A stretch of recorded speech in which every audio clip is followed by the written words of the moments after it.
Argentina versus Brazil, the battle is coming সন।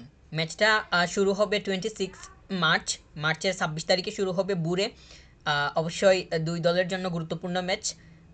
আর্জেন্টিনার একটা point দরকার পরবর্তী আপকামিং ওয়ার্ল্ড কাপে টিকিট নিশ্চিত করতে। একটা পয়েন্ট হলেই সেটা নিশ্চিত হয়ে যাবে। আর যদি ম্যাচটা উইন করতে পারে তাহলে তো 3টা পয়েন্ট পাবে, তখন পয়েন্ট আরও উপরের দিকেই থাকবে। আর ব্রাজিলের অবস্থা খুবই শোচনীয় ছিল বেশ কিছু দিন আগে বা বেশ কিছু ম্যাচের আগে। তারা ইতিমধ্যে একটা স্টেবল জায়গায় চলে আসছে। এখন আর তাদের যে খুব বেশি হিসাব নিকাশের দরকার আছে সেইটার আর প্রয়োজন ওইভাবে নাই। তাদেরও টিকিট ইতিমধ্যেই নিশ্চিত হয়ে যাবে, কারণ সামনে তো ম্যাচ কয়েকটা বাকি আছে, কয়েকটা পয়েন্টের প্রয়োজন তাদের। ওইগুলা যদি তারা মানে পকেট করতে পারে তাহলে তো এমনিতেই টিকিট নিশ্চিত হয়ে যাবে। আর আর্জেন্টিনার একটা পয়েন্ট দরকার। যদি ব্রাজিলের এগেনস্টে ড্র হয় তাহলে তো সেটা হয়ে যাবে। আর উইন হওয়ার সম্ভাবনাটা বেশি হিসাবে অবশ্যই ধরবো, কারণ আর্জেন্টিনা যেইভাবে ব্যালেন্স অবস্থায় আছে, টিম ওয়ার্ক যেইভাবে হইতেছে কিংবা যে মেন্টালিটি প্লেয়ার্সদের মধ্যে দেখা যাইতেছে, সেইগুলা খুব ভালোভাবেই মানে ফুটে উঠতেছে। তো ওইগুলা যদি যথাযথভাবে ব্রাজিলের এগেনস্টে প্রয়োগ করা যায় তাহলে দেখা যাবে যে সেইখান থেকে ভালো মানের আউটকাম এমনিতেই চলে আসার সম্ভাবনা তৈরি হবে। তবে ব্রাজিলকে যে খুবই মানে ব্রাজিলকে অবশ্যই শক্তিশালী প্রতিপক্ষ হিসাবে দেখতে হবে, মানে দেখাটা অবশ্যই প্রয়োজন, কারণ লিওনেল স্কালোনিও ইতিমধ্যেই তিনি প্রেস কনফারেন্সে কথা বলছেন, ব্রাজিলকে নিয়ে অবশ্যই শক্ত মন্তব্য মানে করছেন। অবশ্যই এটা মানে হবে এরকম একটা মানে আম, মানে এরকম হওয়াটা দরকার ছিল, যেটা হওয়া দরকার ছিল সেটাই হয়েছে। ব্রাজিল অবশ্যই তারাও ভালো অবস্থানে আছে, প্লেয়ার্সগুলাও আস্তে আস্তে জায়গাটা মানে নিজেদের করে নিতেছে এবং টিম আস্তে আস্তে বিল্ড করতেছে। তো আর্জেন্টিনার এগেনস্টে ব্রাজিল যদি পজিটিভ অবস্থায় থাকে তাহলে দেখা যাবে যে ভালো একটা ম্যাচ মানে দেখার সুযোগ হবে, উপভোগ্য হবে। সেটা আগে থেকেই পূর্বে অনুমান করাই যায়। ব্রাজিলের এগেনস্টে তো সবসময় ম্যাচ অনেক বেশি এনজয়েবল হয়। ফাইটিং ফাইটিং মেন্টালিটি নিয়ে দুইটা টিম যেইভাবে ম্যাচ দেয়, উপহার দেয়, তা সেটা থেকে তো বলাই যায় যে ম্যাচটা অবশ্যই দুইটা দলের জন্য যেমন ইম্পর্টেন্ট ঠিক তেমনই ফ্যান্সদের জন্য অনেক বেশি এনজয়েবল হবে। তো আর্জেন্টিনা ইতিমধ্যে একটা ম্যাচ খেলে ফেলছে এই উইন্ডোতে উরুগুয়ের এগেনস্টে, এবং সেখান থেকে 3টা পয়েন্ট নিয়ে মার্চ চার্সে একটা মাত্র স্কোর করছে আলমাদা। তো আর্জেন্টিনার গত ম্যাচটা নিয়ে তো অনেক কথা হয়েছে এবং গত ম্যাচটা সম্পর্কে আপনারা সকলেই অবগত আছেন এবং সেখানে প্লেয়ার্সরা কীভাবে খেলছে না খেলছে সেটা জানেন। তবে Lionel Messi, Lautaro Martinez, Paulo Dybala, তাছাড়া ল চেলসো, এই যে প্লেয়ার্সগুলো আছে তাদেরকে দলে পাওয়া যাইতেছে না ইনজুরির কারণে। এই প্লেয়ার্সগুলো দলের বাইরে অবস্থান করতেছে।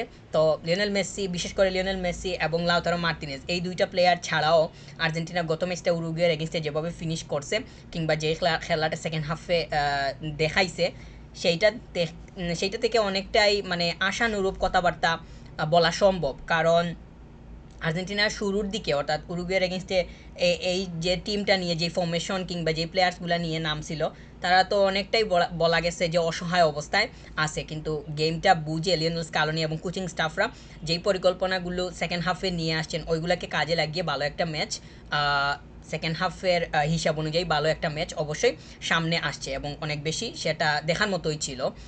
দেখা গেছে যে প্লেয়ার্সরা যেভাবে পজিশন থেকে সরে এসে ডাইভার্ট হয়ে খেলছে সেইগুলো থেকে ভালো রেজাল্ট আসছে। তো ব্রাজিলের এগেনস্টে এইরকম প্ল্যান থাকে কি না কিংবা প্লেয়ার্সদের কোনো চেঞ্জিং আসে কি না, গত ম্যাচটাতে যে স্টার্টিং এলিভেনটা ছিল ওইটা কি ব্রাজিলের এগেনস্টে থাকে, সেইটা একটা যেমন বিষয়। আবার যদি না থাকে কিংবা কোনো চেঞ্জিং আসে তাহলে কোন জায়গাতে আসতে পারে সেইটাও একটা বিষয় বলে মনে করতেছি। আমার কাছে মনে হয় যে ব্যাক লাইনে হয়তো পরিবর্তন না আসার সম্ভাবনাটা বেশি থাকবে, তবে মিডলে হয়তো দেখা যাইতে পারে। তবে নিশ্চিতভাবে তো কোনো কিছু বলা যায় না। অ্যালেক্সিস ম্যাকালিস্টার, এনজো ফার্নান্দেজ, তারপর প্যারাদেস, এই 3টা প্লেয়ার গত ম্যাচটা স্টার্ট করছিল। তো এই 3জনকে দেয়া হয় কি না সেইটা একটা প্রশ্ন। তবে আমার কাছে মনে হয় যে এই 3জন হয়তো স্টার্ট করার সম্ভাবনা ব্রাজিলের এগেনস্টেও থাকবে। আর সামনের দিকে তো নিশ্চিতভাবে কোনো কিছু বলতে পারতেছি না, কিংবা এখন অবধি তো কোনো নিউজ কিংবা কোনো রিপোর্টও সামনে আসে নাই যে আসলে কারা থাকতে পারে, কিংবা আলমাদা সিমিউনে এই দুইটা প্লেয়ারের মধ্যে দুজনই থাকবে নাকি কেউ একজন বাদ পড়বে, এরকমও কোনো কিছু সামনে আসে নাই। অতএব মন গড়া তো কোনো কিছু বলা যাবে না, তবে নিজের মতামতটা দিতে পারি। আমার কাছে মনে হয় যে সিমিউনে হয়তো বাদ মানে থাকতে পারে সামনে ব্রাজিলের এগেনস্টে, হয়তো সিমিউনেকে দিয়ে স্টার্ট নাও করানো হতে পারে, তবে সেটা তো আসলে আমারই মত। কোনো যদি ভরসা করার মতো যদি কোনো নিউজ দেখা যায়, কোনো রিপোর্ট দেখা যায়, তাহলে হয়তো আরও শক্তভাবে কোনো কিছু বলা সম্ভব হবে। তো সিমিউনেকে দিয়ে যদি স্টার্ট করানো না হয়, তাহলে সেক্ষেত্রে হয়তো এরকমও দেখা যাইতে পারে যে মানে তার জায়গাতে অন্য যে প্লেয়ারটা শ্যুট করতে পারে সে আসবে। আর যদি তাকে দিয়ে স্টার্ট করানো হয়, তাহলে তো গত ম্যাচের মতো হওয়ার সম্ভাবনা তৈরি হবে। আলমাদা আমার কাছে মনে হয় যে সে অবশ্যই থাকবে, কারণ সে যথেষ্ট পরিমাণ গত ম্যাচটাতে সে মাত্র একটা স্কোর হয়েছে, উইনিং স্কোর সে করছে, সেটা ঠিক আছে। ওইটা বাদ দিলেও তার কিন্তু পজিটিভিটির জায়গাটা অনেক বড়। তো সেইটা যেমন ঠিক ঠিক তেমনই সে এই টিমের সাথেও ভালোভাবে শ্যুট করতে পারে। আর্জেন্টিনা বর্তমান সময়ে সব থেকে বেশি যেই বিষয়টার উপরে মনোযোগ দিচ্ছে কিংবা অ্যাটেনশন দিতেছে, সেটা হচ্ছে যে টিম ওয়ার্ক, কীভাবে টিম হয়ে খেলাটা বের করে নিয়ে আসা যায় কিংবা অপোনেন্টকে কন্ট্রোল করা যায়, এই বিষয়টার দিকে সব থেকে বেশি মনোযোগ দেয় এবং দিতেছে। তো এইটা যেমন বুঝতে পারা একটা বিষয়।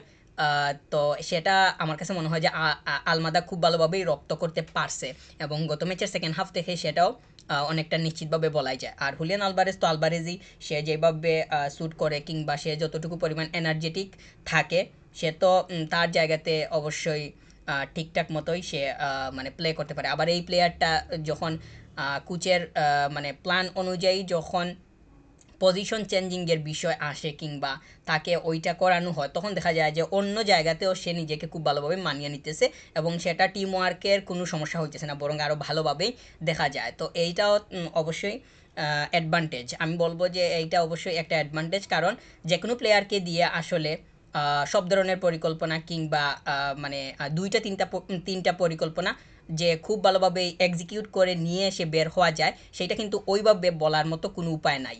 কিন্তু আলভারেজের ক্ষেত্রে একটা জিনিস খুব ভালোভাবেই দেখা যায়, লিওনেল স্কালোনি যখন যেই ধরনের ফর্মেটিভ মানে চেঞ্জিং কিংবা পরিবর্তনটা আনার দরকার হয় ব্যালেন্সটা মেলানোর ক্ষেত্রে, তখন দেখা যায় যে হুলিয়ান আলভারেজে ওই পরিকল্পনাতে যদি হুলিয়ান আলভারেজ থাকে, তাহলে পরিকল্পনাটার বাস্তবায়নটা খুব ভালোভাবেই তার মাধ্যমে ঘটে।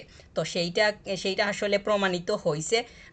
তো এটার অনেক বড় উদাহরণ গত ম্যাচটা, সেইটা আপনারা নিশ্চয়ই জানেন, এবং অবশ্যই মানে ম্যাচটা দেখে সেটা তো বলা অবশ্যই যায়। তো আলমাদা, হুলিয়ান আলভারেজ, সিমিউনে তিনটা প্লেয়ার যদি উরুগুয়ের মতো ব্রাজিলের এগেনস্টে স্টার্ট করে, তাহলেও খারাপ হবে না। তবে হয়তো দেখা যাইতে পারে যে আসলে যে স্টাইলে উরুগুয়ের এগেনস্টে খেলছিল কিংবা উরুগুয়েকে ডমিনেট করতে যেই ধরনের পরিকল্পনা নিয়ে আসছিল, তাতে হয়তো পরিবর্তন আসার সম্ভাবনা তৈরি হইতে পারে। তবে লিওনেল স্কালোনি তিনি যেইভাবে চিন্তা করেন কিংবা ওনার যেই থিঙ্কিংটা, সেইটা তো অনেকটাই মানে পরিবেশের উপরে কিংবা পরিস্থিতির উপরে নির্ভর করে। তিনি যেই মানে ট্যাকটিক্সটা মানে অ্যাপ্লাই করতে চান, ওইটা আসলে ম্যাচটা কোন দিকে যাইতেছে কিংবা ওই টাইমিংটাতে আসলে কোন ধরনের কী দরকার, সেইটা বুঝে আগানোর বিষয়টা সবসময় সামনে থাকে। অন্যান্য কোচদেরও মডার্ন ফুটবলে অনেক বেশি সেটা দেখা যায়, কিন্তু লিওনেল স্কালোনি অনেক বড় একটা উদাহরণ এই জায়গাতে। তো ব্রাজিলের এগেনস্টে আসলে স্টার্টিংয়ে কীরকম মানে হইতে পারে, উরুগুয়ের এগেনস্টে আর্জেন্টিনা যেইভাবে মানে স্টার্ট করছিল বা যেই প্লেয়ার্সগুলো নিয়ে যেই ধরনের পরিকল্পনা নামছিল ব্রাজিলের এগেনস্টে, সেটা হয় কিনা সেটা তো আসলে সময় মতো দেখা যাবে। তবে আমার কাছে মনে হয় যে ব্রাজিলের এগেনস্টে আর্জেন্টিনাকে স্পেশাল কোনো কিছু নিয়ে আসা দরকার হবে, মানে খেলার ধরনের উপর ভিত্তি করে, যে আসলে তাদেরকে কিভাবে কন্ট্রোল করা যায়, বিট করা যায়, সেই চিন্তা মাথায় রেখে তো লিওনেল স্কালোনি এবং কোচিং স্টাফরা অবশ্যই দারুণ কাজ করতেছেন।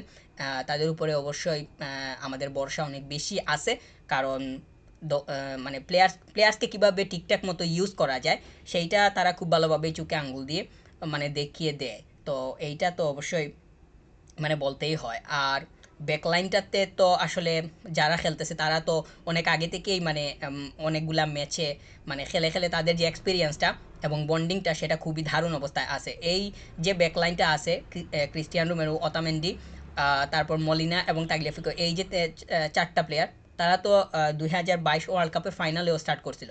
তো তাদের যে খেলার যে মানে গতি প্রক্রিয়াটা, তারা তো নির্দিষ্ট অনেক লম্বা একটা সময় থেকে একসাথে খেলে খেলে আসতেছে, তো তাদের বন্ডিং অবশ্যই ভালো। উরুগুয়ের এগেনস্টে তারা কীভাবে মানে ওই টিমকে ডিফেন্ড করছে সেটা সবারই জানা, এবং আপনারা সেটা সম্পর্কে খুব ভালোভাবেই কনসার্ন আছেন। তো ব্রাজিলের এগেনস্টেও আমার কাছে মনে হয় যে এই 4জন থাকার সম্ভাবনাটা অনেক বেশি পরিমাণে থাকবে।